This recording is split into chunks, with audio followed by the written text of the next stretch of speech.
Қайырлы таң, құрметті көрермен. Таңшолпанның қонағы тарих ғылымдарының докторы профессор Ахмет Уәлиханұлы Тоқтабай мырза. Қайырлы таң, аға. Қайырлы күн. Ахмет аға, біздің бағдарламаға жиі қатысып, зерттеу жұмысы барысындағы жаңалықтарыңызбен үнемі бөлісіп отырасыз. Осы жолда Отан соғысында ерлік көрсеткен қазақ батыры Сабыр Рахымов жайлы тың деректерді ортаға салмақсыз. Енді өзіңізді тыңдасақ. Жалпы Сабыр Рахимовтың өмірі мен қызметі әлі толық зерттеліп болған жоқ қой. Мен зерттеу тақырыбым қазақ жылқысының тарихы болғандықтан, мына атты әскерден шыққан қолбасшылар мен генералдардың өмірін зерттеп жүрмін.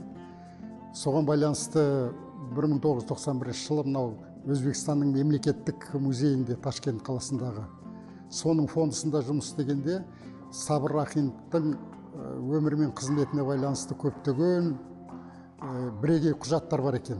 Ең бірінші, бұл кісінің өз қолымен жазған, ескіше қазақша, өзбекше жазған, араб қарпімен жазған өмірбаяны, содан кейін өзінің орыс тілінде жазған өмірбаяны. Одан кейін ғылым бас штабтың академиясында оқып жүргенде өзінің қолымен жазған 4 хаты, әйеліне жазған хаты бар екен. Содан кейін бұл кісінің музейде сақталған жеке заттары. Ең бірінші бұл кісінің Бакуде оқып жүргенде, кавалериялық мектепте оқып жүргендегі комсомол қатарын өткен, сонда комсомол билеті, содан кейін партия билеті, одан кейін 30 жылдардағы басмаштар мен соғыс кезіндегі қылышы, генералдық мундирі.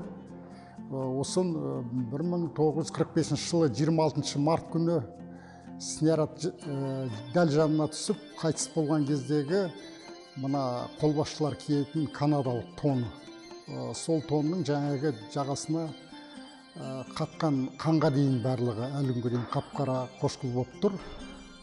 Осындай нәрселер бар екен. Содан кейін мына бұл Сабырдың бір ерекшелігі, бұл кісі Совет армиясының жоғарғы бас қолбасшыларының генералитет дейді ғой, соның құрамында болып, үлкен адамдармен, маршалдармен, генералдармен қоян қолтық араласып соғыс операцияларын жүргізген ғой.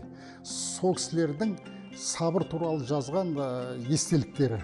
Атап айтқанда, армия генералы Батовтың, армия генералы Федюнинскийдің осылардың естеліктері бар екен. Ал енді кейін осы 2011 жылы Өзбекстанның орталық музейіне барған кезде бұл материалдарға қол жеткізу мүмкін болмады.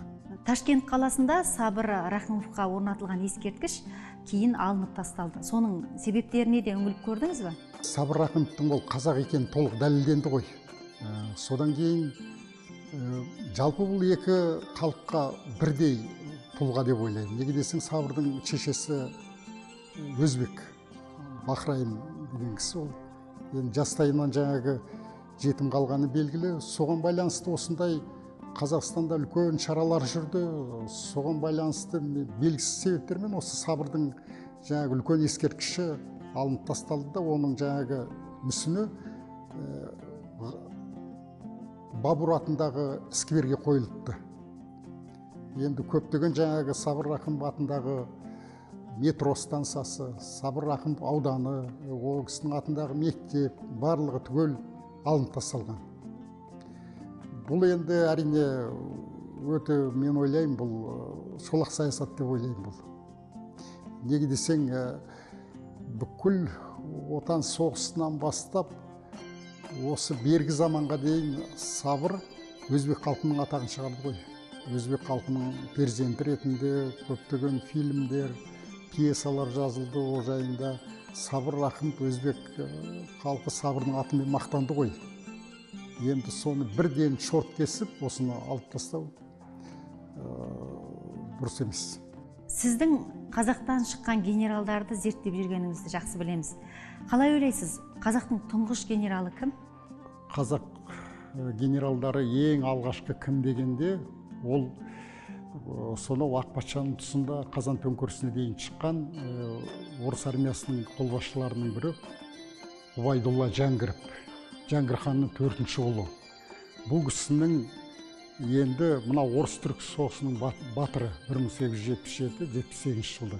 соның жаңағы құрметіне мынау Кремльдің Георгиев деген әскери даңқ залы бар.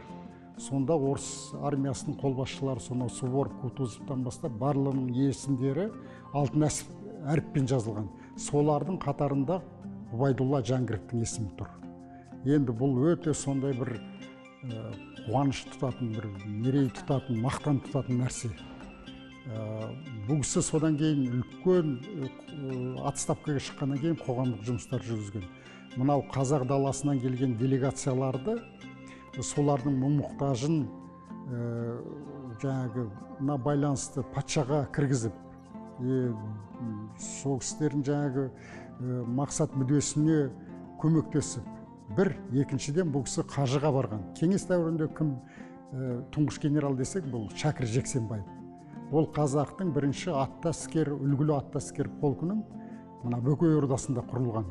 Сонда жаңағы қарапайым взвод командирінен бастап 42-ші жылға дейін сол Совет армиясының қатарында жүріп, 42-ші жылы бұл генерал-майор шенін алған. Инженерлік техникалық қызметтің.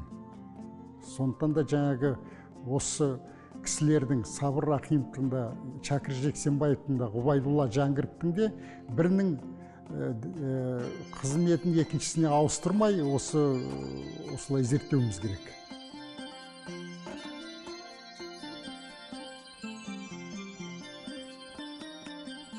Сіз сондай-ақ ұлттық салт дәстүріміз, қазақтың құмай тазысы, жылқы малы жайлы да зерттеп жазып жүрсіз. Осы соңғы уақытта шыққан осы саладағы еңбектеріңізді де айтып отырсаңыз. Менің мынау мамандығым этнограф, қазақтың ұлттық құндылықтарына байланысты көптеген нәрселердің барлығын қай жерде жүрсем де жинап, соны зерттеуге тырысып жүрмін. Енді ең басты кітаптарым сол қазақ жылқысының тарихы, қазақ тазысы. Содан кейін былтыр мына Қытай еліндегі қазақтарға барған уақытта бұл жақта мынау қазақтың төбетін қайтадан жаңғыртып, қайта өсіріп, соны қолға алыпты. Сол өте үлкен игілікті жасаған екен Қытай қазақтары. Сол жерде жаңағы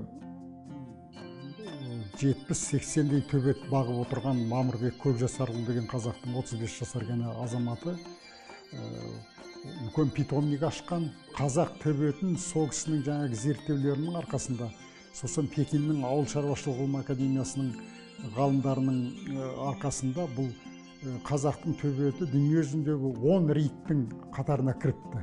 Соған жаңағы куәлік алыпты. Осыған байланысты мен 2-3 мақала жаздым. Қазақ төбеті берік қолда, қазақ төбетінің ұмытпайық деген сияқты 2-3 мақала жазып, қазір соны келешекте үлкен бір зерттеуге айналдырсам ба деген ойым бар. Бүкіл түркі халықтарының жылқы мәдениеті деген еңбекті бастап биыл аяқтаймын. Ол тек қана қазақ емес, онда мынау Алтай, Сақа, Тува, осын Қарашай, Черкес, Түркмен, содан кейін мынау Түркияның, Анатолияның түріктері, осының барлығы біз өзі бүкіл әлемге жылқы мәдениетін берген халықтармыз ғой. Бірінші енді қазақ жерінен басталды да, содан кейін осы туыстас, бауырлас түркі халықтарының бәрі осы жылқы мәдениетін әлемге таратты ғой. Осыған байланысты мен қазір сол халықтардың өмірі мен тарихын зерттеп болып, солардың жаңағы жылқысын, жылқы мәдениетін жазуды аяқтадым. Ахмет аға, сұхбатыңызға рахмет. Өзіңізден болашақта да ұлтымыздың салт дәстүріне, тарихына байланысты құнды да тың деректерді күтеміз.